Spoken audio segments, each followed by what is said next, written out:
A redis hash is a data type that maps string fields to string values, all stored under a single key. It is the natural way to represent objects like users, sessions, or products inside Redis. Hashes crush the key explosion problem. Instead of separate string keys like user, one name, user, one age and user, one email cluttering your key space, one hash key called user. One holds every field compactly under a single roof. Small hashes are encoded internally as a single list pack, packing every field and value into one tight memory block. That avoids the key name repetition you would otherwise pay when storing the same prefix across dozens of top-level string keys. The core write command is HSET, which sets one or more fields at once. HGET reads a single field, and HMGET reads multiple fields in a single round trip. HMSET is legacy. Modern HSET already accepts multiple field value pairs, so you never need both. For inspection, HGETALL dumps every field value pair at once. HKEYS returns just the field names, HVALS returns just the values, and HLEN gives you the field count. Fast answers for any shape of question you might ask. HDEL removes fields cleanly. HINCRBY is the killer feature. It atomically increments a numeric field by an integer, making it perfect for counters like view counts, scores, or inventory without race conditions. Pick the right tool. Use hashes for objects with many attributes. Use strings for single values. Use lists or sets for unordered collections. And use sorted sets when you need rankings. Hashes win whenever one entity has multiple fields.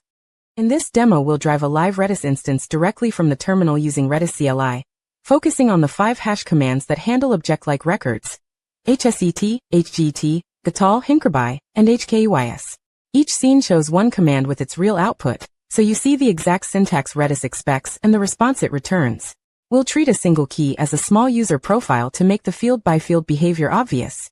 We start with clear, a shell command, not a Redis command, that wipes scrollback and gives us a clean visual canvas. It's a small habit, but it isolates each command's output, so the demo stays legible. After running it, we're back at a fresh prompt with nothing above it. Before touching Redis, we prove the server is reachable. redis-cli ping sends a single ping over the Redis protocol and expects the string pong back. It's the canonical handshake check. Getting pong confirms the daemon is running, the port is open, and our client can speak the protocol. Now we build the user profile. HSET user, 1001 name, Alice Garcia. Email alice@example.com. Visits 0 stores 3 fields under a single hash key called user, 1001. The integer reply 3 means 3 new fields were created. If we'd rerun it, that number would tell us how many fields were actually added versus updated. Hashes are Redis go-to structure for small objects because all fields live under one key and can be read independently. HGET user, 1001 email pulls back just the email field. Redis responds with the bulk string, alice@example.com, wrapped in quotes. That's the standard REST wire format for any string value. Unlike SQL row reads, HGET is O1. It doesn't scan the hash. It hashes the field name and jumps straight to the value. To see the whole object, we use HGETALL user, 1001. Redis returns field and value pairs as a flat alternating list. Name, then Alice Garcia, then email, then alice@example.com, then visits, then 0. Counting the lines tells you there are 3 fields. Pairs always come field then value, never mixed. Counters on a hash live through HINCRBY.